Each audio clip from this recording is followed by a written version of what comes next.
I remember when I was in middle school, Facebook and MySpace were starting to become a thing, and my teachers were concerned. They called up an assembly one day and called out all the girls, just the girls, with Facebook accounts, berating them for the types of pictures they posted. No, it wasn't that kind of thing. They posited that strangers would be able to identify where they went to school or lived and be able to target them, and demanded that the girls handed over their passwords so that they could monitor their content. They told them that they had a program that would allow schools and authority figures to hack accounts, but if they didn't hand over their accounts, they would be suspended. Oh, the joys of going to Catholic school where the administration isn't beholden to the bureaucracy of public school that at least makes it a process to invade someone's privacy. And they were allowed to lie and intimidate children with draconian measures versus truly educating them about the perils of revealing their information online. But they weren't wrong about the dangers of social media and just how easy it was to inadvertently give away your information. On social media, we either want to be popular or anonymous. Those who fit the latter category often try their best to not reveal their personal information. Perhaps they have throwaways, or they just don't reveal any information on themselves.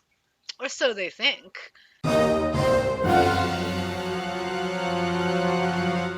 Even if you're careful not to directly talk about yourself, i.e., where you live, your occupation, your speech can give away clues. For example, if you talk about going to Wawa's, that's just pegged you as from the East Coast. Likely not New York City unless you're very close to the New Jersey-New York border. My anecdote in the beginning told you I was in middle school when social media was budding, specifically during the Facebook MySpace era, not the Friendster era.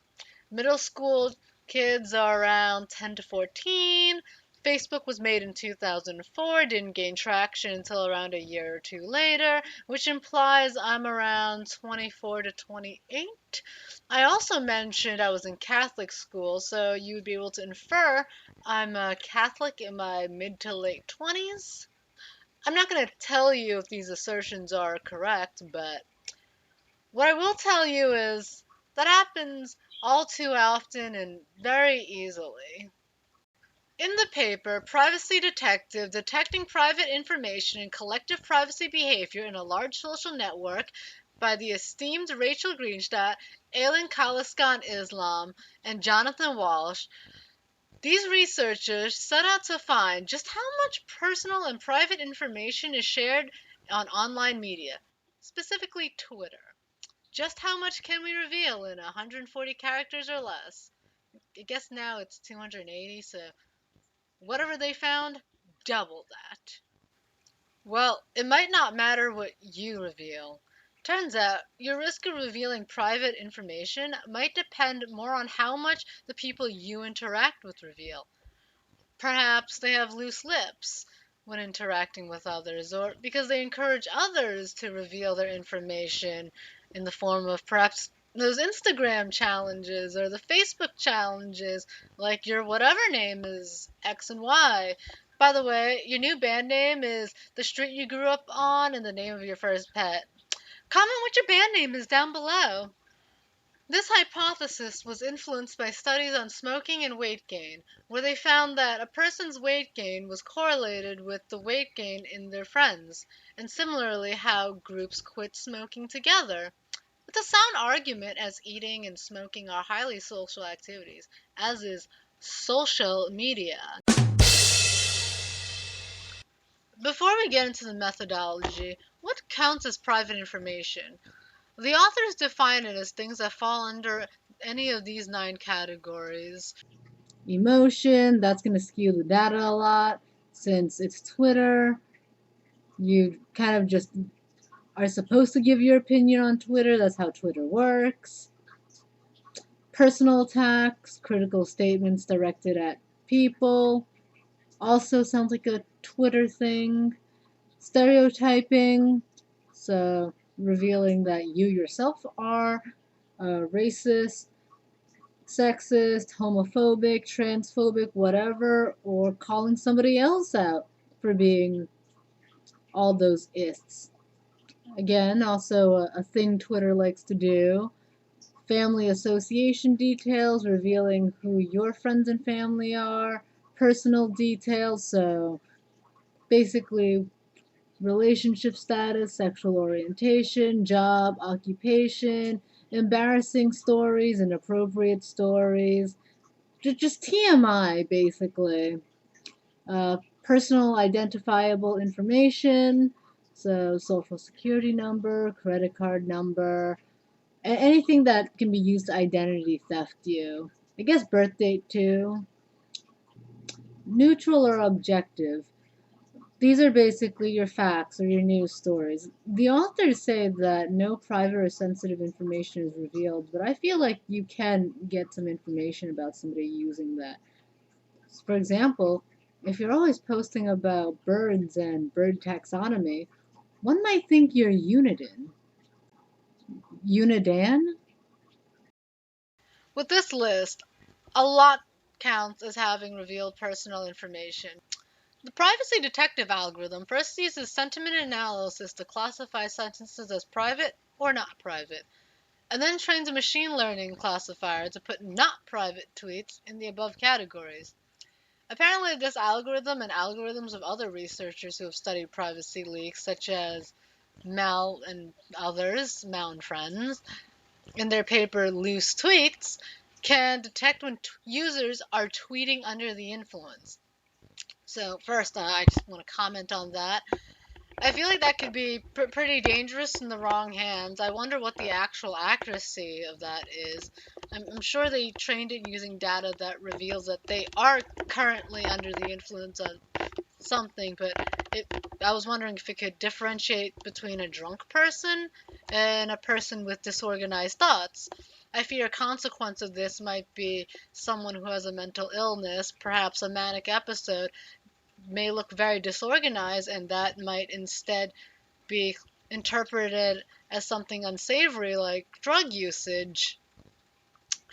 So, anyway, back to the paper.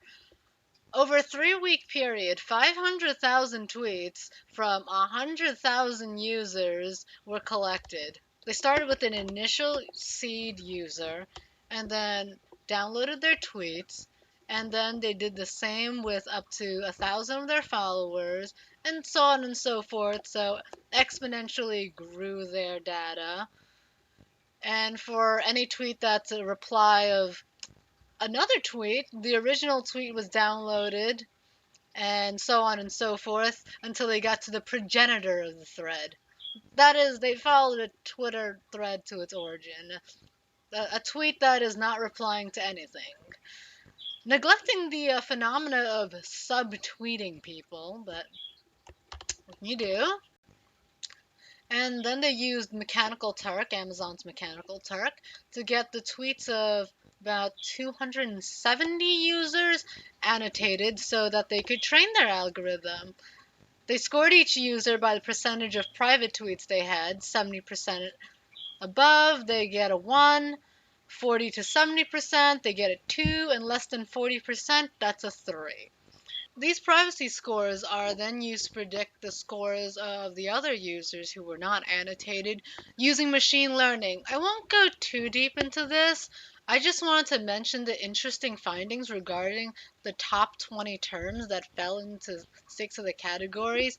Female is apparently in the top 20 term of inappropriate tweets. And as is, I'm people, appeal, funny, man, and talking. White and horror are associated with marijuana, and good with religion. Okay, that last one wasn't actually that surprising. Here's another fun table. Do you see any other interesting associations here? Leave a comment down below. Tell me what else you see that you found interesting. Anyway, it was found with 69% privacy that a significant portion of all users were revealing private information. Shocker. It was also found that the privacy scores of users and the average privacy score of people that they follow is positively correlated. So the higher a user's privacy score, the higher their followers' privacy scores. There is also a positive correlation between a user's privacy score and the scores of the people they added, but this is a weaker correlation than the aforementioned. There is, however, no correlation between how many followers you have and how private you are. Mark Wahlberg is apparently a 3, and Roger Federer is only a 1, and they both have 1.5 million followers. The authors themselves don't speculate on any reasons these correlations could be. However, will. There are studies done on social bots, also on Twitter, that engage in communications with humans. They've been shown to successfully engage with users and drive connections, and it's getting pretty hard to tell if someone is a bot.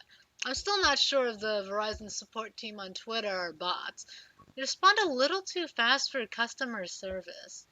Because of how well they can impersonate a human, people may form friendships with bots. In fact, people often still do so even if they knew they were bots, not realizing or forgetting that ultimately it's a parasocial relationship. But because these users feel like they've developed a connection with the bots, they may trust them more and thus be less hesitant in revealing private information to them.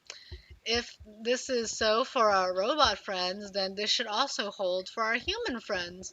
We let our guards down because we feel comfortable that among friends we're safe, and we forget how public Twitter is, and it's not just your mutuals that'll see your tweets. But therein lies the rub, doesn't it? We're social creatures. We want to build relationships. We want people to get to know us, but we also need to do so without revealing too much information about ourselves. You can't foster connections without opening yourself up to vulnerability, but there are always people who aren't your friends who will want to take advantage of that. And I think that's going to be a problem going forward in our increasingly global world. Let me know your thoughts on this topic, that the paper, if you've read the paper. Do you think you reveal too much on the internet?